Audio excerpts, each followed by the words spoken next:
കൃപാസന വരപ്രസാദ മാതാവിനും ഈശ്വനാഥനും കോടാനുകോടി നന്ദി സമർപ്പിക്കുന്നു. എൻ്റെ പേര് ജോജി. ഞാൻ തൃശ്ശൂരിൽ നിന്ന് വരുന്നു. സെയിൽസ് മാനേജറായിട്ടാണ് വർക്ക് ചെയ്യുന്നത്. ഞാൻ ഈ മാതാവിൻ്റെ പുണ്യസന്നിധിയിലായിരിക്കുന്നത് 4 നിയോഗങ്ങൾക്ക് മാതാവ് അനുഗ്രഹിച്ചു തന്നതിനോർത്ത് നന്ദി പറയുവാനും സാക്ഷ്യപ്പെടുത്തുവാനുമാണ്. ഞാൻ SSLC പരീക്ഷ എഴുതിയ കാലം മുതലേ എൻ്റെ SSLC ബുക്കിലെ പേരും ഇനീഷ്യലും അതുപോലെ തന്നെ പിന്നീട് വന്ന ഡോക്യുമെൻറ്റുകളുടെ പേരും ഇനീഷ്യലൊക്കെ വളരെ ചേഞ്ചുള്ളതായിരുന്നു. ഒക്കെ മാച്ച് ചെയ്ത് പോകുന്നതായിരുന്നില്ല, ഡിഫറെൻ്റ് ആയിരുന്നു. വളരെ വേദനയോടുകൂടി കഴിഞ്ഞിരുന്നൊരു കാലഘട്ടമായിരുന്നു. കാരണം പല സർട്ടിഫിക്കറ്റുകളും പേരുകളും ഇനീഷ്യലും വേറെ വേറെ കിടന്നിരുന്നത്. എങ്ങനെയാണെന്ന് ചോദിച്ചാൽ അതെനിക്കൊന്നും അറിയില്ല. ഞാൻ അത് കറക്റ്റ് ചെയ്യാനായിട്ട് പല ഓഫീസുകളിലും ഗവൺമെൻറ് സെക്ടറുകളിലും പ്രത്യേകിച്ച് വില്ലേജ് ഓഫീസിലൊക്കെ ചെല്ലുമ്പോൾ അവർ റിജക്ഷൻ മെൻറ്റാലിറ്റി ആയിരുന്നു.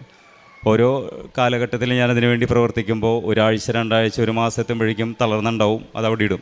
അങ്ങനെ നീണ്ട 20 വർഷം ഞാൻ കാത്തിരുന്നു അതിൻ്റെ ഒരു കറക്ഷന് വേണ്ടിയിട്ട്. 20 വർഷം കഴിഞ്ഞപ്പോൾ എൻ്റെ ഒരു പരിചയത്തിലുള്ള ആളാണ് പറഞ്ഞത്, കൃപാസനത്തിൽ നീ ഒന്ന് മാതാവിനോട് പറയും കാര്യങ്ങളൊക്കെ എന്ന് പറഞ്ഞു. എനിക്ക് വലിയ വിശ്വാസമൊന്നുമില്ല, കാരണം ഒത്തിരിയേറെ പ്രാർത്ഥിക്കാറുണ്ടായിരുന്ന ആ കാലഘട്ടത്തിൽ, ധ്യാനങ്ങൾക്ക് പോകാറുണ്ടായിരുന്ന പല സ്ഥലങ്ങളിലും. പക്ഷെ ഇവിടെ വന്നപ്പോൾ മാതാവ് നമ്മുടെ കൂടെ നടക്കുന്ന മാതാവാണ്. സഞ്ചാരി മാതാവെന്ന് കേട്ടപ്പോൾ വലിയ സന്തോഷം. കാരണം ഇൻഡിവിജ്വൽ പേഴ്സൺസിൻ്റെ ഒപ്പം അവൻ whether it is good or bad, നല്ല വ്യക്തിയായാലും പൊട്ട വ്യക്തിയായാലും ആ വ്യക്തിയുടെ കൂടെ എൻ്റെ മകനെ എൻ്റെ മകളെ എന്ന് പറഞ്ഞ് കൂടെ നടക്കുന്ന ഒരു അമ്മയാണ് ഇവിടെയുള്ളതെന്ന് ഞാൻ മനസ്സിലാക്കിയപ്പോൾ ആ ഒരു തിരിച്ചറിവ് എന്നെ വലിയൊരു ആശ്വാസത്തിലേക്ക് നയിച്ചു. ഞാൻ ഉടമ്പടി എടുത്തു, നിയോഗങ്ങൾ വെച്ചു. 2019 ഞാൻ ഉടമ്പടി എടുക്കുന്നത്. 20 വർഷത്തോളം എൻ്റെ പേര് കറക്ഷന് വേണ്ടി ഞാൻ വെയിറ്റ് ചെയ്യുന്നു. ഞാൻ ഉടമ്പടി എടുത്ത് ആദ്യം ചെയ്തത് വൈഫിനോട് പറഞ്ഞാൽ നമുക്ക് ഈ പേരിൻ്റെ വേണ്ടിയിട്ടൊന്ന് പരിശ്രമിക്കണം എത്രയും വേഗം, കാരണം സഞ്ചാരി മാതാവാണ്, കൂടെ വരും, നമ്മളതിനായിട്ട് ഒരുങ്ങിക്കൊണ്ടിരിക്കുകയാണ്. അങ്ങനെ ഉടമ്പടി തൈലവും അതുപോലെ തന്നെ ഉടമ്പടിയിൽ നമ്മൾ നിയോഗം വെച്ച് കിട്ടുമ്പോൾ ഉപ്പ് കിട്ടും, തേൻ കിട്ടും. അപ്പോൾ ഞങ്ങൾ നിത്യവും പ്രാർത്ഥിക്കുമ്പോൾ അതെല്ലാം അനുഭവിച്ചുകൊണ്ടാണ് പ്രാർത്ഥിക്കുന്നതും. എവിടെ പോകുമ്പോഴും ഈ ഉടമ്പടി ഉപ്പ് ഞങ്ങൾ വിതറാറുണ്ട്. അങ്ങനെ ഞാൻ വില്ലേജ് ഓഫീസിൽ ആദ്യമായിട്ട് ഈ കാര്യത്തിന് വേണ്ടി കടന്നു ചെന്നപ്പോൾ പോസിറ്റീവായിട്ടൊരു എനർജിയോട് കൂടിയിട്ടാണ് അവിടുത്തെ ഓഫീസർ സംസാരിച്ചത്. അപ്പോൾ ഞാൻ പറഞ്ഞു, ഇത് സാധിക്കുമെന്ന് തന്നെയാണ് തോന്നണേന്ന് പറഞ്ഞു. പക്ഷേ ഞങ്ങൾ സാധിക്കുമെന്ന് തോന്നുന്നതിനേക്കാൾ ഫാസ്റ്റായിട്ട് ഓഫീസിൽ നിന്ന് വിളിച്ചിട്ട് പറഞ്ഞു, നിങ്ങളുടെ ഇന്ന പേപ്പറുകൾ വേഗം കൊണ്ടുവന്നാൽ ശരിയാക്കാം. ആ പേപ്പറുകളൊക്കെ ഞങ്ങൾ ഓൾറെഡി റെഡിയാണ്, കൊടുത്താൽ കിട്ടും. പക്ഷേ ഇതൊക്കെ മുന്നേ വർക്ക് ചെയ്തിട്ടുള്ളതാണ്. അന്നൊക്കെ ഞങ്ങളോട് പറഞ്ഞേക്കണ ഇത് പറ്റില്ല, അത് കൊണ്ടായോ, ഈ പേപ്പർ പറ്റില്ല, ഈ പേപ്പറിൽ ഇന്നത് വേണം, അപ്പൻ്റെ ഇന്ന ഡീറ്റെയിൽസ് വേണം. പക്ഷേ ഇതൊന്നും ഒരു റിജക്ഷനും ഇല്ല. ഞങ്ങൾക്ക് ആവശ്യമുള്ള document already it is there in our home, ഞങ്ങളുടെ കയ്യിലുണ്ടായിരുന്നു. It is in our hand basically. അപ്പം അത് ഞങ്ങൾ കൊടുത്താൽ മതി, കിട്ടും. പക്ഷേ ഇത് കൊടുത്തിരുന്ന കാലഘട്ടത്തിൽ റിജക്ഷൻ ആയിരുന്നു. പക്ഷേ മാതാവ് കൂടെ വന്നപ്പോൾ എന്തായി, വാതിലുകൾ തുറന്നു. ഞങ്ങൾ ഓഫീസിൽ പോയപ്പോൾ ചെയ്തതായും തന്നെ പ്രാർത്ഥിക്കാൻ, ഇവിടുന്ന് കിട്ടിയ സാക്ഷ്യത്തിൻ്റെ വലിയ അനുഭവമാട്ടോ. നിങ്ങൾ സാക്ഷ്യം കാണണം, കൂടണം. അത് വലിയൊരു പ്രചോദനമാണ്, നമ്മളെ ബൂസ്റ്റ് ചെയ്യും, പ്രയറിനൊക്കെ ബൂസ്റ്റ് ചെയ്യും. അപ്പം നമ്മുടെ പ്രയറിനെ ബൂസ്റ്റ് ചെയ്യണമെങ്കിൽ ഇവിടുത്തെ പ്രയർ മാത്രമല്ല, നമ്മുടെ പ്രയർ മാത്രമല്ല, ഇവിടുത്തെ ഉടമ്പടി സാക്ഷ്യങ്ങൾ നിങ്ങൾ കൂടണം, അനുഭവിക്കണം. അതിൻ്റെ വെളിച്ചത്തിൽ ഞാൻ പോയപ്പോൾ ഓഫീസിൽ ഉടമ്പടി ഉപ്പ് അവർ കാണാതെ നുള്ളിൽ കയ്യിൽ പിടിച്ചിട്ടുണ്ടായിരുന്നു, പോക്കറ്റിൽ നിന്ന് എടുത്തിട്ടു. ഉടമ്പടി തൈലം കയ്യിലുണ്ടായിരുന്നു, കയ്യിൽ നെറ്റിമ തേച്ചിട്ടുണ്ടായിരുന്നു, നെറ്റിമ എടുത്തിട്ട് ടേബിളിൽ തേച്ചു. അപ്പോൾ ഇതൊക്കെ വിശ്വാസപ്രമാണം മനസ്സിൽ ചൊല്ലിക്കൊണ്ടാണ് ചെയ്യണേ. അപ്പോൾ നിങ്ങൾ വിചാരിക്കും ഒരു ഉടമ്പടി തൈലത്തിന് എന്തൊരു പവറുണ്ട്. പവറല്ല, നമ്മൾ വിശ്വസിക്കുന്ന അമ്മ നമ്മുടെ കൂടെ ഉണ്ട്. ആ അമ്മേനെ നമ്മൾ മനസ്സിൽ കണ്ട് ചെയ്യുമ്പോൾ അമ്മയാണ് അവിടെ പ്രവർത്തിക്കുന്നത്, നമ്മളല്ല പ്രവർത്തിക്കുന്നത്. ഉടമ്പടി ഉപ്പല്ല പ്രവർത്തിക്കുന്നത്, അവിടെ പ്രവർത്തിക്കുന്ന അമ്മയുടെ സാന്നിധ്യം. ഞാൻ കൊടുത്തു പോന്നു. 1 മാസമൊക്കെ വിചാരിച്ചു. 15 ദിവസം കൊണ്ട് എൻ്റെ ഇനീഷ്യൽ കറക്റ്റ് ചെയ്തു. എന്നിട്ട് ഓഫീസിൽ നിന്ന് വിളിച്ചപ്പോൾ ഞാൻ ഞെട്ടിപ്പോയി. എനിക്കൊന്നും പറയാനുണ്ടായിരുന്നില്ല. അമ്മ അത്രമാത്രം ഇടപെട്ട ഒരു സംഭവമായിരുന്നു അത്. അതിനുശേഷം ഞാൻ ആ ഒരു നിയോഗം ഞാൻ ഇവിടെ ഉടമ്പടിയിൽ വെച്ചിട്ടുണ്ടായിരുന്നു. ഞാൻ 20 വർഷം കൊണ്ട് നടക്കാത്ത കാര്യം സഞ്ചാരി മാതാവ് തന്നെയാണ്. അമ്മ കൂടെ വന്ന് within 15 days it has done. അപ്പോൾ അതതിന് ക്ലിയറായി കിട്ടി. രണ്ടാമത്തെ നിയോഗം എന്ന് പറയാനുള്ളത്, ഞങ്ങൾ ഈ കോവിഡ് കാലത്ത് കട തുടങ്ങി നല്ല രീതിയിലൊക്കെ പോകുന്നുണ്ടായിരുന്നു. കുറച്ച് കഴിഞ്ഞപ്പോൾ കട ഡിമ്മായി. കാരണം വെച്ച് കഴിഞ്ഞാൽ സെയിലുകൾ കുറഞ്ഞു, പലയിടത്തും പല രീതിയിൽ വ്യാപാര സ്ഥാപനങ്ങൾ തുടങ്ങി, ഓഫറുകൾ വന്നു, വലിയ സ്ഥാപനങ്ങൾ ഞങ്ങൾക്ക് കോമ്പീറ്റ് ചെയ്യാൻ പറ്റാതെ. അങ്ങനെ ഇരിക്കുന്ന സമയത്ത് അത് അടയ്ക്കണം നിലപാടിലായി. അപ്പോൾ ഞാൻ നോക്കുമ്പോൾ ഞാൻ 10-15 ലക്ഷം രൂപയുടെ പ്രൊഡക്റ്റ് അതിൻ്റെ ഉള്ളിലുണ്ട്. അപ്പോൾ കുറേയൊക്കെ റിമൂവ് ചെയ്തു. പിന്നെ എല്ലാം റിമൂവ് ചെയ്യാൻ പറ്റില്ല, കാരണം അത്രയധികം നമുക്ക് വീട്ടിൽ അറേഞ്ച് ചെയ്തിടാൻ പറ്റുന്ന സ്ഥലങ്ങളും ഇല്ല. പിന്നെ വീണ്ടും ഒരു റെൻറ്റിന് സ്ഥലം എടുത്ത് അതിനെ അക്കോമഡേറ്റ് ചെയ്യാമെന്നാണ്. It is not at all easy. അപ്പോൾ ഞാൻ എന്താ ചെയ്തതെന്ന് വെച്ച് കഴിഞ്ഞാൽ, ഞാനത് തൽക്കാലം അടച്ചിടാൻ കുറച്ച് നാൾ, എന്നിട്ട് വീണ്ടും തുറക്കാമെന്ന് വെച്ചപ്പോൾ building owners they are not allowing to do that. അവർ കീപ്പ് ഓൺ അതങ്ങനെ പിന്നാലെ നടന്ന് ശല്യപ്പെടുത്തുന്ന പോലെ. അപ്പോഴേക്കും ഞാൻ ജോലി വേറെ നോക്കണം, കാരണം വരുമാനം അവിടെ ബ്ലോക്കായി, ഞാൻ വേറെ ജോലിക്ക് പോകണം. അപ്പോൾ ഞാൻ എന്താ ചെയ്യുന്നത് വെച്ച് കഴിഞ്ഞാൽ, നമ്മൾ പ്രാർത്ഥിക്കുക. ഉടമ്പടിയിലാണ് നിയോഗം വെച്ചിട്ടുണ്ടായിരുന്നു, കടയുടെ കാര്യം ശരിയാക്കി തരണം നിയോഗം വെച്ചിട്ടുണ്ടായിരുന്നു. അങ്ങനെ പ്രാർത്ഥിച്ചു. അങ്ങനെ ഒരു 4-5 മാസം അടഞ്ഞു കിടന്നു. പക്ഷേ വഴിയിൽ വെച്ചും ഫോൺ വിളിയോട് കൂടിയിട്ട് ഈ ബിൽഡിംഗ് ഓണേഴ്സ് എപ്പോഴും ഡിസ്റ്റർബ് ചെയ്തുകൊണ്ടിരിക്കും. ഈ ഡിസ്റ്റർബൻസ് ഭയങ്കര ബുദ്ധിമുട്ടായിരുന്നു. അങ്ങനെ ഒരിടയ്ക്ക് ഞാനും വൈഫും അമ്മയുമായിട്ട് ഒരു ദിവസം പോയി ഞാൻ കട തുറന്നിട്ട് വെറുതെ പ്രാർത്ഥിച്ചു. അമ്മയോട് പറഞ്ഞു, അമ്മ എന്നെ ഈ കട ഏൽപ്പിക്കുക, ഇത് ഞങ്ങളുടെ കടയാണ്, പക്ഷേ ഇപ്പം ഇന്ന് ഞങ്ങളുടെ കടയല്ല, ഇതിൽ ആർക്ക് വേണമെങ്കിൽ അവകാശം സ്ഥാപിക്കാം, പക്ഷേ അമ്മ നിൻ്റെ അവകാശത്തിൽ നിൻ്റെ അധികാരത്തിൽ ഇതിൻ്റെ ഒരു തീർപ്പുണ്ടാവണം എന്ന് പറഞ്ഞിട്ട് ഞങ്ങൾ ഉപ്പ് വിതറി വെഞ്ചരിച്ച തൈലം, ഉടമ്പടി തൈലം തേച്ച് ഞങ്ങൾ 4 ഇതിൽ ഉപ്പ് വിതറി പ്രാർത്ഥിച്ച് പോന്നു. ഒരാഴ്ച കഷ്ടി 6ാമത്തെ ദിവസം ഒരു ഷട്ടർ ഇട്ടിട്ട് അവർ ലോക്ക് ഇട്ടിട്ട് പറഞ്ഞു, ഞങ്ങളത് അടച്ച് നിങ്ങൾക്ക് ഇനി തുറക്കാൻ പറ്റില്ല, നിങ്ങൾ you have to clear all the rent എന്ന് പറഞ്ഞു, പെൻഡിങ് റെൻറ്റ്. അപ്പോൾ ഞങ്ങൾ വേദനിച്ച് വിഷമിച്ച് നടക്കുക. അങ്ങനെ 4ാമത്തെ മാസമായി. 5ാമത്തെ മാസം സമയമാകുമ്പോഴേക്കും അവരുടെ ഫോൺ വിളി കൂടിയാണ്, 5 മാസമൊക്കെ അടച്ചെടുക്കാം. ശരിയാണ്, അവരുടെ ബിൽഡിങ്ങിന് അവർക്ക് വേറെ റെൻറ്റിന് കൊടുക്കാം, ഒപ്പം തന്നെ ഞങ്ങളുടെ പ്രൊഡക്റ്റ് അവിടെ കിടക്കണം, അത് റിമൂവ് ചെയ്യണം. അപ്പോൾ ഞങ്ങൾക്ക് ആകെ വിഷമത്തിൽ എന്ത് ചെയ്യുമെന്ന് അറിയില്ല. ഞങ്ങളത് റീഓപ്പൺ ചെയ്യാനുള്ള ഒരു പ്ലാൻ ഉണ്ടായിരുന്നു, പക്ഷേ നടക്കാത്ത പോലെ കാര്യങ്ങൾ. അങ്ങനെ ഞങ്ങൾ മനസ്സിൽ ഡേറ്റ് കണ്ടു, നവംബർ 30-ാം തീയതി അവരോട് പറയാം, മനസ്സിൽ കണ്ടു. മാതാവിനോട് ഞങ്ങൾ പറഞ്ഞു, മാതാവ് നവംബർ 15-ാം തീയതി ഇതിനൊരു ഉത്തരം തരണം എന്ന് പറഞ്ഞു. നവംബർ 15-ാം തീയതി ഉത്തരം തരണം എന്ന് പറഞ്ഞു ഞങ്ങൾ നിരന്തരം പ്രാർത്ഥിച്ചുകൊണ്ടിരുന്നു. അങ്ങനെ നവംബർ 14-ാം തീയതി മക്കളെയും കൊണ്ട് വൈഫ് സ്കൂളിൽ നിന്ന് വരുമ്പോൾ ഇവർ വഴിയിൽ തടഞ്ഞു നിർത്തി. ഒരു റൂഡായിട്ടാണ് സംസാരിച്ചത്. അപ്പോൾ സംസാരിച്ച സമയത്ത് വൈഫിന് മനസ്സിൽ പെട്ടെന്ന് മാതാവിനോട് പറഞ്ഞു, വൈഫ് പറഞ്ഞു, മാതാവ് ഇവർക്കൊരു ഉത്തരം ഇപ്പോൾ കൊടുക്കാൻ പറ്റണം, ഇനി ഒരു ഡേറ്റ് പറയാനല്ല, ഇപ്പോൾ ഇവരോട് പറയാൻ മാതാവ് അനുവദിക്കണം, മാതാവാണ് ഇപ്പോൾ സംസാരിക്കേണ്ടത്. അപ്പോൾ തന്നെ മാതാവ് പറഞ്ഞു, നീ അവരോട് പറയേ, അഡ്വാൻസ് അവിടെ കിടക്കുന്നുണ്ട് 50,000. അതുപോലെ തന്നെ ഒരു 3 ലക്ഷം രൂപയുടെ ഫർണിച്ചറുണ്ട്, അവർക്ക് ആവശ്യമുള്ളത് റെൻറ്റിലേക്ക് ആഡ് ചെയ്തിട്ട് ബാക്കി തിരിച്ചു തരാൻ പറയാൻ പറഞ്ഞു. വൈഫ് അപ്പം തന്നെ ഒരു വിഷമവും കിടക്കുക, കാരണം മാതാവ് ഉള്ളിൽ നിൽക്കുക, എന്താ പറയുക, സ്റ്റേഡിയായിട്ട് പറഞ്ഞു, ഇങ്ങനെ സംഭവം ഉണ്ട്, 50,000 അഡ്വാൻസ് അവിടെ എടുക്കുന്നുണ്ട്, ഞങ്ങളുടെ 3.5 ലക്ഷം രൂപയുടെ ഫർണിച്ചറുണ്ട്, നിങ്ങൾക്ക് റെൻറ്റ് കഴിഞ്ഞിട്ട് ബാക്കി അത്രയും ഞങ്ങൾക്ക് തരാൻ പറഞ്ഞു. എന്ന് തന്നെ കൺക്ലൂഡ് ചെയ്യാൻ പറഞ്ഞു. അത് കഴിഞ്ഞിട്ട് പോകുന്നു. അവരും പ്രതീക്ഷിക്കാത്തൊരു സംഭവമായിരുന്നു, കാരണം അന്നത്തെ ദിവസം ഒരു ഫോൺ വിളിയിൽ ഒന്നുമില്ല. പിറ്റേ ദിവസം കഴിഞ്ഞ് 3-ാമത്തെ ദിവസം അവർ ലിസ്റ്റ് ഇട്ടു ഞങ്ങൾക്ക്, 2-ാമത്തെ ദിവസം സെക്കൻഡ് ഡേ അവർ ലിസ്റ്റ് ഇട്ടു. അതായത് 14-ാം തീയതി ഞങ്ങൾക്ക് ഇതിൻ്റെ കൺക്ലൂഷൻ കിട്ടുന്നു, മാതാവ് ഇടപെടുന്നു. 15-ാം തീയതി ഡേറ്റ് പറഞ്ഞിരുന്നത്, 14-ാം തീയതി തന്നെ മാതാവ് കൺക്ലൂഡ് ചെയ്തു. 16-ാം തീയതി ഞങ്ങൾക്ക് ലിസ്റ്റ് ഇട്ട് തന്നു, ഇന്ന സാധനങ്ങൾ എടുക്കുന്നുണ്ട്, ഇന്ന സാധനങ്ങൾ അഡ്വാൻസിലേക്ക് വെച്ചിട്ടുണ്ട്, ബാക്കിയൊക്കെ കഴിഞ്ഞ് ക്ലോസ് ചെയ്തു. അവിടുന്ന് വിത്തിൻ എ വീക്ക് അവർ ഞങ്ങൾക്ക് ഓപ്പൺ ചെയ്തിട്ട് തന്നിട്ട് പറഞ്ഞു, നിങ്ങൾ എല്ലാ സാധനങ്ങളും എടുത്തോ, കുഴപ്പമൊന്നുമില്ല, ആവശ്യമുള്ള സാധനങ്ങളൊക്കെ ഞങ്ങൾ എടുത്തിട്ടുണ്ടെന്ന് പറഞ്ഞു. അങ്ങനെ ഒരു കേസും കൂട്ടും ഒരു പ്രശ്നമില്ലാണ്ട് മാതാവ് കൂടെ നടന്നത്, സഞ്ചാരി മാതാവ് തന്നെ. അത് ആ മാതാവ് ഇടപെട്ടു. ഈശോ എന്ന് പറഞ്ഞ കാരുണ്യം വർഷിക്കുന്നതായിരുന്നു അവിടെ ഇരുന്നിട്ടുണ്ട്. ഞങ്ങൾ അത്രമാത്രം പ്രാർത്ഥിച്ചിട്ടുണ്ട്. ഇതിൻ്റെയൊക്കെ ബേസ് എന്ന് പറയാൻ കാരണം നമ്മുടെ ഇവിടെ നിന്ന് വരുന്ന ഓരോ സാക്ഷ്യങ്ങൾ നിങ്ങൾ പുച്ഛിച്ച് തള്ളരുത്. സമയമില്ല എന്ന് പറഞ്ഞ് പോകരുത്. നിങ്ങൾ പറയുമോ ജോലിയാണ്, തിരക്കാണ്. ജോലിയും തിരക്കുണ്ടോ? നമ്മൾ വയ്യാണ്ട് കിടന്ന ആരും നമ്മുടെ ജോലി ചെയ്യണേ? ആരും ചെയ്യില്ല. അപ്പം നമ്മൾ യു ഹാവ് ടു ബി, അത് നമ്മളതങ്ങനെ അത് ഇനിഷ്യേറ്റീവ് എടുക്കണം. ഒരു 5 മിനിറ്റ് അത് അതിനോടൊപ്പം തന്നെ ചെയ്യേണ്ട പ്രയറും കാര്യങ്ങളും ഒക്കെ ആഡ് ചെയ്ത് പോകണം. 3-ാമത്തെ അനുഗ്രഹം, മാതാവിന് നന്ദി പറയാം ഈ കാര്യത്തിൽ അത്ഭുതകരമായി ഇടപെട്ടത്. 3-ാമത്തെ കാര്യം എന്ന് പറഞ്ഞാൽ എൻ്റെ മോളാണ് ബാക്കിൽ നിൽക്കുന്നത്. അവൾ കുഞ്ഞുമാവയായിരുന്ന സമയത്ത് അവൾക്ക് ഛർദി വരുമ്പോൾ എന്താണെന്ന് ഞങ്ങൾക്ക് അറിയില്ലായിരുന്നു. കുഞ്ഞുവാന്ന് പറഞ്ഞാൽ ഒരു 4-5 മാസമുള്ള സമയം. അപ്പോൾ ഡോക്ടർ പറഞ്ഞതെന്ന് വെച്ച് കഴിഞ്ഞാൽ അവൾക്ക് ശ്വാസത്തിൻ്റെ ഒരു മുട്ടുണ്ട്, അത് ശ്വാസം മുട്ട് ബ്ലോക്ക് ആകുമ്പോഴാണ് ഛർദ്ദിച്ച് പെട്ടെന്ന് പുറത്തേക്ക് പോകുന്നത്. അപ്പോൾ കബ വരണത്, അന്ന് ചുമയില്ല. ഞങ്ങളാകെ കൺഫ്യൂസ്ഡ് ആയത് എന്താണെന്നറിയില്ല. അങ്ങനെ ഞങ്ങളുടെ സമയത്ത് നോർത്തിലായിരുന്നു. ഞങ്ങളൊരു കപ്പൂച്ചൻ ഫാദറുണ്ട്, ഞങ്ങൾ പള്ളിയിലൊക്കെ ഡെയിലി പോകുന്ന ആൾക്കാരാണ്. കപ്പൂച്ചൻ ഫാദറിനോട് നമ്മൾ നീ കൊണ്ടായോ അച്ഛങ്ങനെ ദിവ്യബലി കഴിഞ്ഞ് കഴിക്കാൻ സക്കറായിരുന്നു. ഞങ്ങൾക്ക് ഈശോയുടെ രക്തം ഒരു സ്പൂൺ തന്നു. 1 വീക്ക് ഒരു കുഴപ്പമില്ല. പക്ഷേ 1 വീക്ക് കഴിഞ്ഞ് വീണ്ടും സ്റ്റാർട്ട് ചെയ്തു.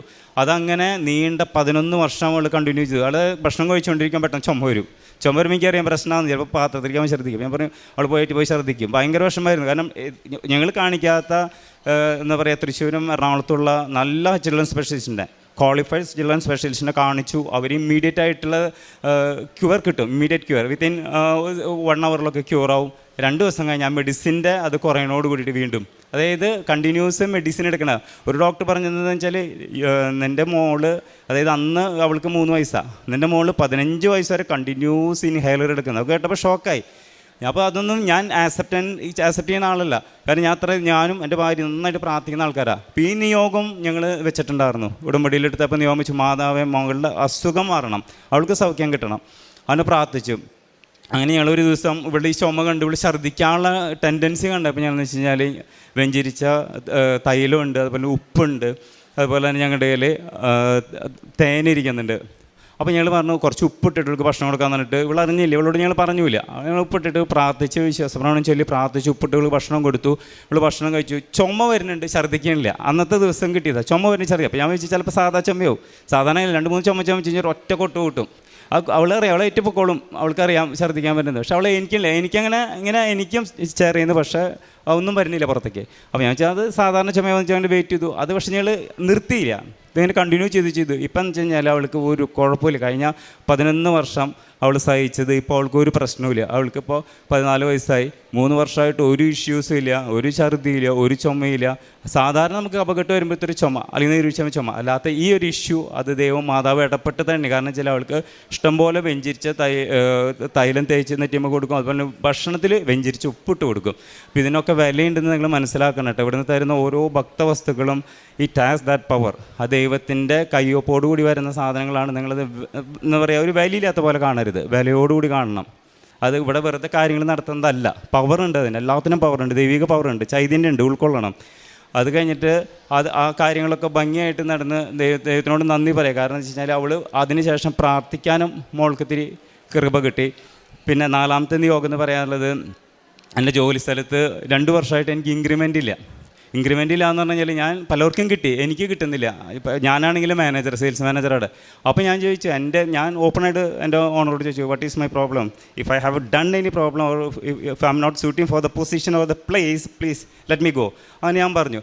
അപ്പോൾ ആൾ പറഞ്ഞു, അതെ ഐ തിങ്ക് അബൌട്ട് അങ്ങനെ പുള്ളി പറയുള്ളൂ. ആൾ കമൻറ്റ് കോട്ട് I think about let you know later അങ്ങനെയൊക്കെ പറഞ്ഞ് എന്നെ മുഷിപ്പിക്കില്ല എന്നങ്ങനെ വിടും. ഞാൻ കൂളായിട്ട് സംസാരിക്കാം ആളോട്. പക്ഷേ ഞാൻ ഉടമ്പടിയിൽ നിയോഗം വെച്ചിട്ടുണ്ടായിരുന്നു ഇവിടെ അത് വന്ന് നിയോഗം വെച്ചിട്ട് ഏറ്റവും രസം എന്താണെന്ന് വെച്ചാൽ 2.5 മാസം 2 വർഷമായിട്ട് ചെയ്യാത്ത കാര്യം 2.5 മാസം കൊണ്ട് 1 മാസം കൊണ്ട് ഒരു പുട്ടപ്പ് ചെയ്ത് പേപ്പർ, അത് പുട്ടപ്പ് ചെയ്തെന്നുള്ള അക്കൗണ്ട്സിൽ നിന്ന് എനിക്ക് മെസ്സേജ് കിട്ടിയിരുന്നു, എൻ്റെ പേപ്പർ എടുത്തിട്ട് എന്തോ പോസിറ്റീവായിട്ട് വരുന്നുണ്ടെന്ന് പറഞ്ഞു. പക്ഷേ അത് ഹൈഡ് ചെയ്ത് നടക്കുന്ന കാര്യമാണ്, നമ്മൾ ഇൻവോൾവ് ആകാൻ പറ്റില്ല.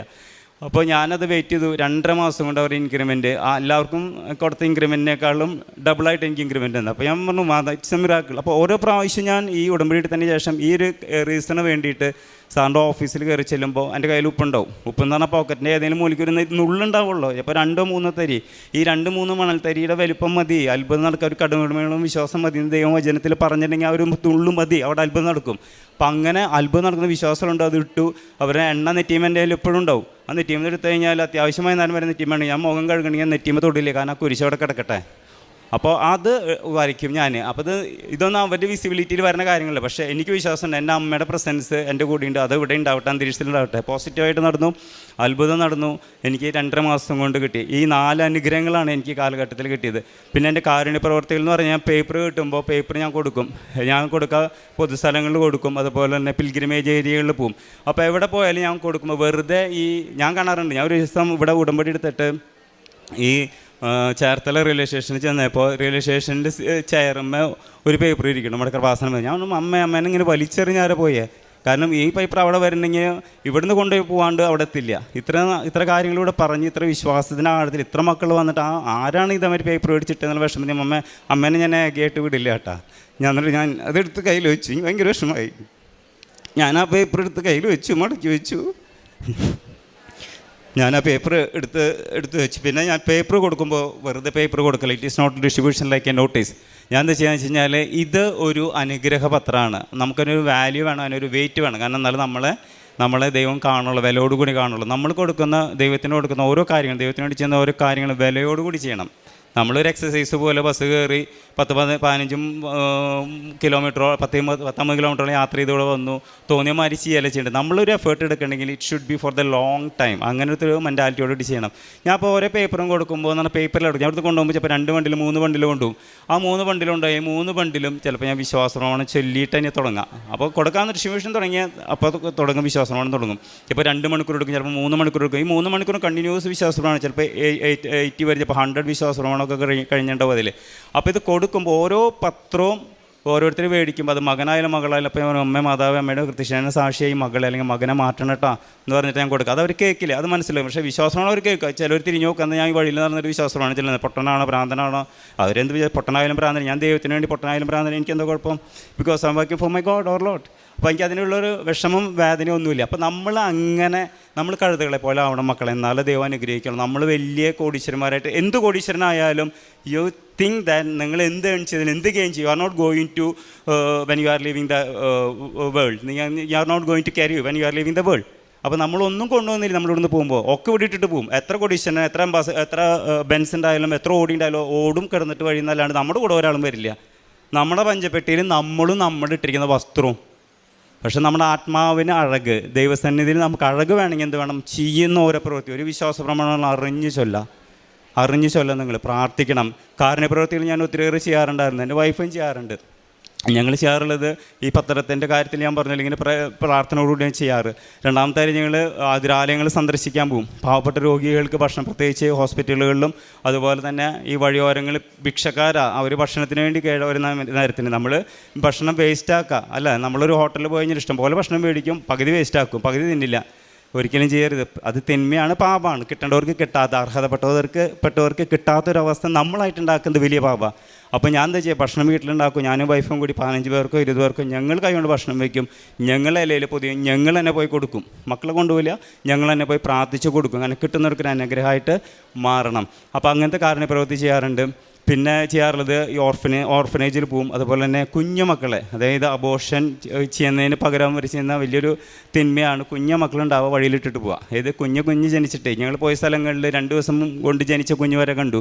ഞങ്ങൾക്ക് വലിയ വിഷമമാണ്. അവിടെ 8ഉം 10ഉം 15ഉം കുഞ്ഞുങ്ങൾ കിടക്കുന്നുണ്ട്. ഒക്കെ 6 മാസത്തിന് താഴെയാണ് കുഞ്ഞു മക്കൾ. അവർ ഞങ്ങൾ കണ്ടപ്പോൾ അവരെ വെപ്രാളം വേദനയും കണ്ടപ്പോൾ ഉണ്ടല്ലോ, ഞങ്ങൾ കരഞ്ഞു പോയി. Literally we cried loudly. കാരണം എന്താ പറയുക, ദൈവം ഇത്ര വലിയ മിറാക്കിൾസ് ദൈവം മനുഷ്യ മക്കൾ കൊടുത്തിട്ടുള്ളതാണ്. മക്കളെ ഉൽപ്പാദിപ്പിക്കാന്നുള്ളത്. എന്നിട്ട് ആ മക്കളെ ഒരു പഴത്തൊലിയുടെ വിലയില്ലാണ്ട് വഴിയിലിട്ട് പോണ പോലെയല്ല ഇവരൊക്കെ. അതുകൊണ്ടല്ല ഇവരോരോ വന്ന് കിടക്കണേ. അതൊക്കെ നമ്മുടെ അച്ഛന്മാരുടെ സ്ഥലങ്ങളിൽ പോയിട്ടാണ് ഞാൻ കണ്ടത്. ഞങ്ങളോടൊക്കെ പോയി സ്പെൻഡ് ചെയ്തു. കാരണം ആ കുഞ്ഞു മക്കളെടുത്ത് ഹൃദയത്തോട് ചേർക്കുമ്പോൾ ദൈവം കുറച്ച് കാശുണ്ടെങ്കിൽ മറ്റങ്ങളൊക്കെ അഡാപ്റ്റ് ചെയ്യാം, സ്വന്തം മക്കളെ പോലെ വളർത്താം. But I M helpless. ഞാൻ കർത്താവിനോട് പറഞ്ഞു, കർത്താവ് ഒരു സാഹചര്യം ദൈവത്താരാണെങ്കിൽ ഉറപ്പായിട്ട് ഇവരൊക്കെ ക്യാരി ചെയ്യും. കാരണം അവർക്കൊരു ലിമിറ്റേഷൻ ഉണ്ട്. അവർക്കൊരു അപ്പൻ്റെ അമ്മേൻ്റെ സ്നേഹമല്ല കിട്ടുന്നുണ്ട്, അവിടെ കിട്ടുന്നത് ഒരു ആയയുടെയും അല്ലെങ്കിൽ അവിടുത്തെ സിസ്റ്റേഴ്സിൻ്റെ സ്നേഹം കിട്ടുന്നത്. But if they are with us, ഒരു മക്കളുടെ സ്നേഹം, ഒരു അപ്പനമ്മയുടെ സ്നേഹം മക്കൾക്ക് കൊടുക്കുന്ന പോലെ അവർക്ക് കൊടുക്കാൻ പറ്റും. അവർക്ക് തിരിച്ച് ഞങ്ങൾക്ക് തരാൻ പറ്റും. കാരണം അവിടെ വളർന്നു വരുന്നവർ കുഞ്ഞും അത് ആഗ്രഹിക്കുന്നുണ്ട്. അപ്പോൾ അതൊക്കെ കണ്ടിട്ടേ നമുക്ക് ഈ ലോകത്തോടുള്ള വലിയ വേദനയും സങ്കടം തോന്നുന്നത് ഇങ്ങനെയും തോന്നും. അപ്പോൾ അതങ്ങനത്തെ കാരുണ്യപ്രവൃത്തിയിൽ ചെയ്യാറുണ്ട്. പിന്നെ പ്രാർത്ഥന ജീവിതത്തിൽ ഒത്തിരി വളർന്ന കാലഘട്ടം കേട്ടോ. പ്രാർത്ഥിക്കാമെന്ന് പറഞ്ഞാൽ ഞാൻ നന്നായിട്ട് പ്രാർത്ഥിക്കുന്നു എന്ന് പറഞ്ഞു കഴിഞ്ഞാൽ ഒരടി കിട്ടി കഴിഞ്ഞാൽ എൻ്റെ പ്രാർത്ഥന ബലൂൺ പോയ കാറ്റ് പോയ ബലൂൺ പോലെയും ശൂന്യവും, അപ്പോൾ ചുങ്ങിപ്പോവും. പക്ഷേ അമ്മോട് കൂടി പ്രാർത്ഥിക്കാൻ തുടങ്ങിയപ്പോൾ ശക്തി കിട്ടി. അപ്പോൾ അടി കിട്ടുമെന്നറിയും. ഇപ്പോൾ ഒരു കൊന്ത ചെല്ലണമെന്നുണ്ടെങ്കിൽ അന്നപ്പോൾ ഒരു കാര്യം ചെയ്യാം, ഒരു 5 കൊന്ത കൊണ്ട് ചെല്ലാം. ഒരു കൊന്തയ്ക്ക് എത്ര മിനിറ്റ്? 20 മിനിറ്റ്. 5 കൊന്ത എത്രയത്? 100 മിനിറ്റ് അല്ലേ? അത്രേ വരണുള്ളൂ നമുക്ക്. അപ്പോൾ അത്രേ ആ സമയം പൊക്കോട്ടേന്ന്. ആ സമയം നമുക്ക് ദൈവം സ്വർഗത്തിലെ അതൊരു നിക്ഷേപ, ഒരു നിധി, അത് പൂർണ്ണമായി ബോധ്യമുണ്ട്. അത് നിങ്ങൾ കണ്ടോളാം. നിങ്ങളെടുക്കുന്ന ഓരോ ദൈവത്തോടുള്ള ഓരോ അറ്റാച്ച്മെൻറ്റും ഓരോ കമ്മിറ്റ്മെൻറ്റും പക്ഷെ ചെയ്യണം കേട്ടോ. ഉടമ്പടി എന്ന് പറഞ്ഞാൽ അത് നമ്മൾ തീരുമാനിക്കണം, ഹൃദയം കൊണ്ട് തീരുമാനിക്കണം. വെറുതെ എഴുതിയിട്ട് കാര്യമില്ല. ഹൃദയം കൊണ്ട് തീരുമാനിച്ച് ഹൃദയത്തിൽ എഴുതി വയ്ക്കണം. ദൈവം ഞാനായിട്ട് അടുക്കും. അതുകൊണ്ട് എന്തായി പ്രാർത്ഥന ജീവിതത്തിൽ എനിക്ക് വളരാൻ പറ്റി. ഈസിയായിട്ട് വളർന്നാൽ ഇപ്പോൾ കൊന്തെത്തിക്കും. അപ്പോൾ ഒരു കൊന്തെത്തിച്ചിട്ട് ഒരു കൊന്ത ഇവിടെ എത്തിച്ചാലോ, ഒരു കൊന്ത എത്തിക്കും. അപ്പോൾ അതായത് നമ്മൾ ചായ കുടിച്ചാലും തോന്നുന്നു നമ്മൾ അറിയില്ല, തമാശയ്ക്ക് ഒരു ചായയിലോ കുടിച്ചാൽ ഇപ്പോൾ 2-3 കൊന്തയോ എത്തിക്കാമെന്ന്. അങ്ങനത്തെ രൂപമായി. ഇപ്പോൾ ബൈബിൾ വായിക്കേണ്ട കാര്യം പറഞ്ഞു, അരമണിക്കൂർ ബൈബിൾ വായിക്കണം. ബൈബിൾ വായിച്ചിട്ട് നമുക്ക് കിട്ടാൻ പോകണമെന്ന് നമ്മൾ വിചാരിക്കും. പക്ഷേ ബൈബിൾ നിങ്ങൾ വായിക്കണം.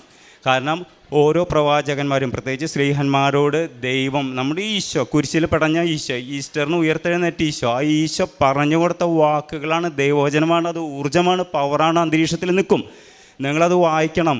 വായിക്കാമെന്നാണ് നിങ്ങൾ ഓരോ സെക്കൻഡിലും ഓരോ വചനമായിട്ട് അങ്ങനെ വായിച്ചു പോകണം. അല്ലാണ്ട് മത്താടി ശേഷം യോഹന്നാന് ശേഷം ഒന്നാം വാക്യം ആദ്യ വചനോട് വചനം ദൈവത്തോട് അങ്ങനെ വായിക്കരുത്. ട്രെയിനൊന്നും പോകണ്ട. ആദിയിൽ വചനമുണ്ടായിരുന്നു, ആ വചനം ഉണ്ടായിരുന്നു അവിടെ ഉണ്ടാവണം. ആ ഒരു ഫീലിങ്ങോടുകൂടി നിങ്ങൾ വായിക്കുമ്പോൾ അതെന്താ സംഭവിക്കും? നമ്മൾ കോൺസെൻട്രേറ്റ് ചെയ്യണം, ദൈവത്തിലേക്ക് കോൺസെൻട്രേറ്റ് ചെയ്യണേ. നമ്മൾ കണ്ണുകൾ കൊണ്ട് കാണുന്നു, നമ്മുടെ തലച്ചോറുള്ള വാക്കുകൾ ഫീഡ് ചെയ്യണു. നമ്മുടെ ശബ്ദം അന്തരീക്ഷത്തിൽ, ശബ്ദം ഊർജ്ജമാണ്. നമ്മൾ ഈ പറയുന്ന ശബ്ദങ്ങളൊക്കെ അന്തരീക്ഷത്തിൽ അലയടിച്ചുകൊണ്ടിരിക്കുക. എത്ര നൂറ്റാണ്ട് കഴിഞ്ഞാൽ അത് ഊർജ്ജമാണ്. അത് നിങ്ങൾ മനസ്സിലാക്കണം. അതുകൊണ്ട് പറയേണ്ട ഉറക്കെ പ്രാർത്ഥിക്കാൻ, ഉറക്കെ വായിച്ച് പഠിക്കാൻ പറയേണ്ട കാര്യം എന്താ? നമ്മുടെ തലച്ചോറിൽ അന്തരീക്ഷത്തിൽ ഈ വചനം കയറുമ്പോൾ നെഗറ്റീവ് എനർജി പോകണം. അതിനാണ് വചനം വായിക്കാൻ. അരമണിക്കൂർ വായിക്കുമ്പോൾ എന്തായി? അവൻ പ്യൂരിഫൈ ചെയ്യണം. ഓരോ പ്രാവശ്യം വചനം വായിക്കുമ്പോൾ. ഈ വചനം വായിക്കുന്ന കാര്യത്തിൽ ഞാൻ ഇത്ര ഘോര പറയുന്നുണ്ടെങ്കിലും ഞാൻ തുടക്കത്തിൽ മോശമായിരുന്നു, ഭയങ്കര മോശമായിരുന്നു. 5 മിനിറ്റ് വായിക്കുമ്പോഴേക്കും ഇനി കുറച്ച് കഴിഞ്ഞിട്ട് വായിക്കാം, ആ സമയം അരമണിക്കൂർ മൊബൈൽ തോണ്ടിയാലും നമുക്ക് കുഴപ്പമില്ലാന്ന്. പക്ഷേ ഇപ്പം അങ്ങനെയല്ല കേട്ടാ. ഇപ്പോൾ കാള് മാറി. അരമണിക്കൂർ മുട്ടുമെന്നിട്ട് വചനം വായിക്കണം. 30 മിനിറ്റ് 35 മിനിറ്റ് ഒന്നും നോക്കില്ല, 30 മിനിറ്റ് ആയൊന്നും നോക്കില്ല. ഞാൻ ഒരു സ്ഥലത്തെത്തുമ്പോൾ ഓട്ടോമാറ്റിക്കലി മനസ്സിൽ പറയും സമയമായിട്ടാന്ന് പറയും. ഞാൻ നോക്കുമ്പോൾ 37 മിനിറ്റ് ആയിട്ടുണ്ടാവും. അപ്പോൾ നിർത്തി. അപ്പോൾ അത് മുട്ടുമ്പോൾ നിന്നിട്ടായിരുന്നു 37 മിനിറ്റ്. ഇനി സമയം കാലമൊന്നുമില്ല. പിന്നലെ പഠിക്കുക പുലർച്ചെ ട്രെയിൻ, 3:30 ട്രെയിൻ. ഞാൻ വൈകുന്നേരത്തെ പണിയൊക്കെ കഴിഞ്ഞ് ജോലി കഴിഞ്ഞ് തൃശ്ശൂരെത്തി. ഞാൻ കിടക്കാൻ പോകുമ്പോൾ സമയം 1:30 മണിയാണ്. ഞാൻ പറഞ്ഞു 1:40 ഞാൻ ബൈബിൾ എടുത്തത്. 2:20 വരെ ബൈബിൾ വായിച്ചു. ബൈബിൾ അടിച്ച് ഞാൻ നോക്കിയിട്ട് അരമണിക്കൂർ കിടന്നു. അപ്പോൾ ബൈബിൾ നമ്മളൊരു കാര്യം തീരുമാനിക്കുക, ചെയ്യും നമുക്ക് ചെയ്യാൻ പറ്റും, ചെയ്യാൻ പറ്റാണ്ടല്ല, നമുക്ക് ചെയ്യാൻ പറ്റും. ചെയ്യാൻ പറ്റാത്ത ഒന്നുമില്ല, മനുഷ്യനെ കൊണ്ട് സാധിക്കുന്നുള്ളൂ. നിനക്ക് എടുക്കാൻ പറ്റുന്ന കുരിശ ദൈവം നിനക്ക് തന്നിട്ടുള്ളതെന്ന് ബൈബിളിൽ എഴുതി വെച്ചിട്ടുണ്ടെങ്കിൽ അത് ചെയ്യാൻ പറ്റും, നിങ്ങൾ ചെയ്യണം. ചെയ്യാണ്ട് റിസൾട്ട് ഉണ്ടാവില്ല. നമ്മൾ അധ്വാനിച്ചാൽ നമുക്ക് റിസൾട്ട് കിട്ടും. വേറൊരു അച്ഛന്മാരെ അധ്വാനിച്ചാൽ നമുക്ക് റിസൾട്ട് കിട്ടില്ല, അത് അവർക്ക് കിട്ടും. നമ്മൾ അധ്വാനിക്കുക. അന്തോണീസിനാണ് അധ്വാനിച്ചു, അന്തോണീസ് സ്വർഗത്തിൽ പോയി, അന്തോണീസ് വിശുദ്ധനായി. നമ്മൾ അധ്വാനിച്ചാൽ നമ്മൾ വിശുദ്ധരാകും. അപ്പോൾ നമ്മൾ പ്രവർത്തിക്കണം. അപ്പോൾ എനിക്ക് പറയാൻ ഇത്രയുള്ളൂ. ദൈവത്തിൻ്റെ വലിയ കൃപയാണ് ഈ ആലയം. ഇത് വളരുക എന്നുള്ളതല്ല, ഇവിടെ വരുന്ന ഓരോ മക്കളും ദൈവത്തിലേക്ക് വളരാനാണ് ശ്രമിക്കേണ്ടത്. അങ്ങനെ ശ്രമിച്ചാൽ തന്നെ അത്ഭുതങ്ങൾ ഈ ലോകത്തിൽ നടക്കുള്ളൂ. പരിശുദ്ധ അമ്മയ്ക്കും കൃപാസന വരപ്രസാദ മാതാവിനും ഈശ്വരനും കോടാനുകോടി നന്ദി പറയാണ്. പിന്നെ ബൈബിൾ ആദ്യം ഞാൻ പറഞ്ഞ പോലെ ബൈബിൾ ഈ അനുഗ്രഹങ്ങൾ കിട്ടാനോ അല്ലെങ്കിൽ ഒരു കാര്യം സാധിച്ചതിന് വേണ്ടിയല്ല. ഞാൻ എഴുതിയിട്ട് എൻ്റെ ഹൃദയത്തിൽ ഞാൻ വൈഫിനോട് പറഞ്ഞു, എൻ്റെ മരണ ദിവസം എന്നാണോ അന്ന് എനിക്ക് വായിക്കാൻ പറ്റുക അന്ന് വരെ ഞാൻ അത് വായിക്കും. കാരണം എന്താ പറയുക, ദൈവവുമായിട്ടുള്ളൊരു കടപ്പാട എൻ്റെ ദൈവത്തിന് ആ 1 മണിക്കൂർ കൊടുക്കാൻ പറ്റുക, അതെനിക്ക് സ്വർഗത്തിൽ അല്ലെങ്കിൽ ഞാൻ ശുദ്ധീകരണ സ്ഥലത്തായാലും ദൈവം എന്നെ കാണുന്നുണ്ട്. ദൈവം എന്നെ കാണുന്നു, ആ ദൈവത്തെ ഞാൻ കാണുന്നുണ്ട്. അതിനാണല്ലോ ഞാൻ സ്പെൻഡ് ചെയ്യണേ. ദൈവം എന്നെ കൺസിഡർ ചെയ്യുന്ന എനിക്ക് ഉറപ്പാണ്. അപ്പോൾ ദൈവത്തിന് നന്ദി പറയുന്നു. പരിശുദ്ധ അമ്മ കൃപാസന പ്രസാദം കോടാനുകൂടി നന്ദി സമർപ്പിക്കുന്നു. ഹല്ലേലൂയ. കൊളോസസ് 3:9-10 തിരുവചനങ്ങൾ. പഴയ മനുഷ്യനെ അവൻ്റെ ചെയ്തികളോടുകൂടെ നിഷ്കാസനം ചെയ്യുവിൻ, സമ്പൂർണ്ണ ജ്ഞാനം കൊണ്ട് സൃഷ്ടാവിൻ്റെ പ്രതിച്ഛായക്കനുസൃതമായി നവീകരിക്കപ്പെടുന്ന പുതിയ മനുഷ്യനെ ധരിക്കുവിൻ. ജോജി എന്ന സഹോദരൻ കുടുംബത്തോടൊപ്പം ചേർന്ന് പരിശുദ്ധ കൃപാസന മാതാവിലൂടെ ലഭിച്ച വലിയ നന്മകളെ സന്തോഷത്തോടെ ബോധ്യത്തോടെ ഉടമ്പടി ജീവിതത്തിൻ്റെ ബലത്തിൽ സാക്ഷ്യപ്പെടുത്തുകയാണ്. സഹോദരൻ ആദ്യം പറഞ്ഞത് 20 വർഷമായി സർട്ടിഫിക്കറ്റിലുള്ള തിരുത്ത് അത് നടത്തുന്നതിന് വേണ്ടി ഒത്തിരി അലഞ്ഞിട്ട് ഓഫീസുകൾ കയറി ഇറങ്ങിയിട്ട് നിരന്തരം തടസ്സങ്ങൾ വരികയും ചെയ്യാനാവാതെ ബുദ്ധിമുട്ടി പ്രയാസപ്പെട്ട് ഒരു വഴി തുറക്കാതെ ആകെ വർഷങ്ങൾ പോയത് സഹോദരൻ പറയുന്നുണ്ട്. അമ്മ മാതാവിൻ്റെ തിരുനടയിൽ ഉടമ്പടി എടുത്ത് ഒരു നുള്ളുപ്പുമായി ആദ്യം തന്നെ ഓഫീസിൽ കയറി ചെന്ന് ആ മേശപ്പുറത്ത് ഉടമ്പടി തൈലം കൊണ്ടൊരു കുരിശടയാളവും ഒരു നുള്ളുപ്പെടുത്ത് അതിൻ്റെ ആ തിണ്ണയിലും ഇട്ടിട്ട് ആ സാറിനോട് സംസാരിക്കുമ്പോൾ എന്തൊക്കെയാണോ കരങ്ങളിലുള്ള സർട്ടിഫിക്കറ്റുകൾ അത് മാത്രം ആവശ്യപ്പെടുകയും അത് സബ്മിറ്റ് ചെയ്യുവാൻ വേണ്ടി പറയുകയും അത് കൊടുക്കുമ്പോൾ 20 വർഷം നടക്കാതിരുന്നത് 15 ദിവസം കൊണ്ട് കരങ്ങളിൽ ശരിയായ സർട്ടിഫിക്കറ്റ് തിരുത്തുകളെല്ലാം വരുത്തി കിട്ടിയതിൻ്റെ സന്തോഷം സാക്ഷ്യമാണ് പങ്കുവെച്ചത്. ഉടമ്പടിയുടെ പ്രത്യേകത സമയച്ചുരുക്കമാണ്. കടികാരം ഹൃദയത്തിൽ, സമയഘടികാരം നെഞ്ചിൽ ചാർത്തിയ പരിശുദ്ധമ്മയാണ് ഈ ആലയത്തിൽ പ്രത്യക്ഷപ്പെട്ടത്. അമ്മ അത് സമയം കൃത്യമായി കാണിച്ചു തന്നുകൊണ്ട് സമയത്തിൽ ജീവിക്കണം, സമയം ചുരുക്കിത്തരും, സമയം വിലപ്പെട്ടതാണ് എന്ന സന്ദേശങ്ങളാണ് പ്രധാനമായും നമുക്കതിലൂടെ കൈമാറുന്നത്. അതുപോലെ തന്നെ ഇനി അധിക സമയമില്ല എന്ന സൂചനയും ആ സമയ ഘടികാരത്തിൽ നമുക്ക് കാണാനാവും. കാരണം സമയം തീർന്നു വരുന്നു എന്ന സൂചന പോലും ആ സമയ ഘടികാരം നമുക്ക് കൈമാറുന്നുണ്ട്.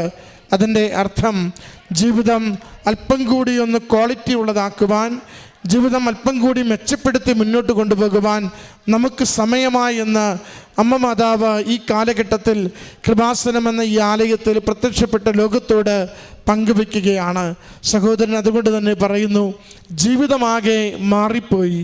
എനിക്ക് വിശ്വാസത്തോടു കൂടി എല്ലാവരോടും വിശ്വാസ പ്രമാണം ചൊല്ലി അമ്മ നൽകുന്ന നന്മകളെ ഉറക്കെ പറഞ്ഞുകൊണ്ട് ജീവിക്കുവാൻ എനിക്ക് സാധിക്കുന്നുണ്ട്.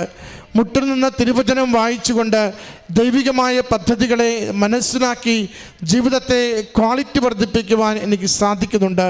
ഒരു ജപമാല പോലും കഷ്ടിച്ചൊല്ലിയിരുന്ന എനിക്ക് 3, 4, 5 ജപമാലകൾ സന്തോഷത്തോടും ഏകാഗ്രതയോടും കൂടി ചൊല്ലുവാൻ എനിക്ക് സാധിക്കുന്നുണ്ട്. കാരണം എൻ്റെ കാഴ്ചപ്പാടുകൾക്ക് വ്യത്യാസം വന്നു. കയ്യിലിരിക്കുന്ന പണമല്ല, എനിക്കുള്ള ആരോഗ്യമല്ല, മറിച്ച് ദൈവം കൃപ കൊണ്ടൊന്നും നൽകുന്നില്ലെങ്കിൽ എനിക്കുള്ളതൊന്നും എനിക്കുതകത്തില്ല. അതിൻ്റെ സാക്ഷ്യമാണ് സഹോദരൻ നമ്മോടൊന്ന് പങ്കുവെക്കുന്നത്. ദൈവനാമം മഹത്വപ്പെടുത്തുമ്പോൾ മനുഷ്യ ജീവിതത്തെ ദൈവം നിരന്തരം അനുഗ്രഹിക്കുന്നത് അനുഭവിക്കുവാനാകും. രണ്ടാമത് സഹോദരൻ സൂചിപ്പിച്ചത് അത് കടയുമായി ബന്ധപ്പെട്ട വിഷയമാണ്. കട കയറി കട മുന്നോട്ട് കൊണ്ടുപോകാനാവാത്ത അവസ്ഥയായി, ആ കടമുറി എടുത്ത ഉടമകൾക്ക് വാടക കൊടുക്കുവാൻ പറ്റാത്ത പ്രശ്നങ്ങളായി, അങ്ങനെ എന്നും അവരിൽ നിന്ന് മുഖം കറുത്ത വർത്തമാനവും ആവശ്യമില്ലാത്ത രീതിയിൽ പ്രശ്നങ്ങളുമൊക്കെ തുടങ്ങുമ്പോൾ അമ്മ മാതാവിനോട് തന്നെയാണ് അതിന് പരിഹാരം ചോദിക്കുന്നത്. കൊടുക്കുവാൻ പണമില്ല, എന്ത് ചെയ്യണമെന്നറിയില്ല, ഈ വിഷയമൊന്ന് പരിഹരിക്കുവാൻ വേണ്ടി സഹായിക്കണമെന്ന്. അത് സഹോദരൻ പറയുന്നുണ്ട്. നവംബർ 15 ഒരു അമ്മയുടെ സന്ദേശം 30-നുള്ളിൽ പരിഹരിക്കാനാവുന്നൊരു സന്ദേശമാണ് അമ്മയോട് ചോദിച്ചത്. ഡേറ്റ് ഇട്ട് പ്രാർത്ഥിക്കുക എന്ന ഉടമ്പടിയുടെ രീതിശാസ്ത്രത്തിൽ നമ്മളതിനെ പറയും. അത് ഉടമ്പടിയിൽ ജീവിക്കുന്നവരാണ് മക്കൾക്കടുത്ത സ്വാതന്ത്ര്യത്തോടും അവകാശത്തോടും കൂടി ഞാൻ ചോദിച്ചാൽ എനിക്കത് അനുവദിച്ചു തരുമെന്ന പ്രത്യാശയോടെ ഡേറ്റ് ഇട്ട് പ്രാർത്ഥിക്കുന്നത്. കുടുംബം ഡേറ്റ് ഇട്ട് പ്രാർത്ഥിക്കുമ്പോൾ അത് ആ സഹോദരി അത് വരുന്ന വഴിക്ക് ഉടമകൾ കാണുകയും മുഖം കറുത്ത് വർത്താനം പറയുകയും ചെയ്യുന്നു പതിവ് പോലെ. അപ്പോൾ തിരികെ കിട്ടുന്ന സന്ദേശം കൃത്യമായി പറഞ്ഞു, ഞങ്ങളുടെ സെക്യൂരിറ്റി തുക ഇവിടെയുണ്ടല്ലോ, അതിനകത്ത് നിറയെ ഫർണിച്ചറുമുണ്ട്, നിങ്ങൾക്ക് എത്രയാണോ വാടകയ്ക്ക് ആവശ്യമുള്ളത് അതെടുത്തിട്ട് ബാക്കി തന്നാൽ മതി. അത് അന്ന് കിട്ടിയ ഒരു സന്ദേശം കൈമാറിയതാണ്. അവരുടെ വീട്ടിൽ ഫർണിച്ചർ ആവശ്യമുണ്ടെന്നോ ഇത് പറഞ്ഞാൽ അവർ ഏക്കുമെന്നോ ഒന്നും കരുതിയില്ല. എങ്കിലും 2 ദിവസം കഴിയുമ്പോൾ യാതൊരു പ്രശ്നവുമില്ലാതെ മുഴുവൻ വിഷയങ്ങളും പരിഹരിക്കപ്പെട്ടുവെന്ന് സാക്ഷ്യപ്പെടുത്തുന്നു. ഉടമ്പടിയുടെ മറ്റൊരു പ്രത്യേകതയാണ്, എത്ര ക്ലേശകാലത്തിലൂടെ കടന്നു പോകുമ്പോഴും അതിൻ്റെ യാതൊരു പോറലുമേൽക്കാതെ വിഷയങ്ങൾ ശുഭകരമാക്കി തരുന്നതിന് വേണ്ടി അമ്മ മാതാവ് കൂടെ നിൽക്കും. നമ്മൾ ഉരുകുന്ന ഉരുകലുകൾ മുഴുവനും അമ്മ അറിയുന്നുണ്ടെങ്കിൽ, അമ്മയ്ക്ക് കൊടുക്കുവാനാവും വിധം ജീവിക്കുന്നുണ്ടെങ്കിൽ അമ്മയത് നമ്മുടെ കണ്ണീരൊപ്പുക, നമ്മുടെ വേദന മാറ്റിത്തരിക. അത് കേസും പുക്കാറും വഴക്കും മോശം വാക്കുകളുമായിട്ടല്ല, ആർക്കും നഷ്ടപ്പെടാതെ, ആർക്കും നോവലില്ലാതെ പരിഹരിച്ചു തരുവാനുള്ള കൃപ അമ്മയുടെ ഉടമ്പടിയിലൂടെ നമുക്ക് നൽകുന്നുണ്ട്. അതാണ് ശുഭകരമാക്കുമെന്ന് അച്ഛൻ എപ്പോഴും ഉടമ്പടി ധ്യാനത്തിലൂടെ പങ്കുവയ്ക്കുക. ഈ സാക്ഷ്യത്തിൻ്റെ ഒരു മികവോടുകൂടി സഹോദരൻ പറയുന്നതിൻ്റെ അർത്ഥവും. മറ്റൊന്ന്, മകൾക്ക് കുഞ്ഞുനാൾ മുതലുള്ള ഛർദി, 11 വർഷത്തോളം തുടർച്ചയായിട്ടുള്ള ഛർദി. അത് എന്ത് മരുന്ന് കഴിച്ചിട്ടും മാറാത്തത് ജീവിതത്തിനൊപ്പം ഏറെ നാൾ തുടരുമെന്ന് ഡോക്ടർമാർ പറയുന്നത്.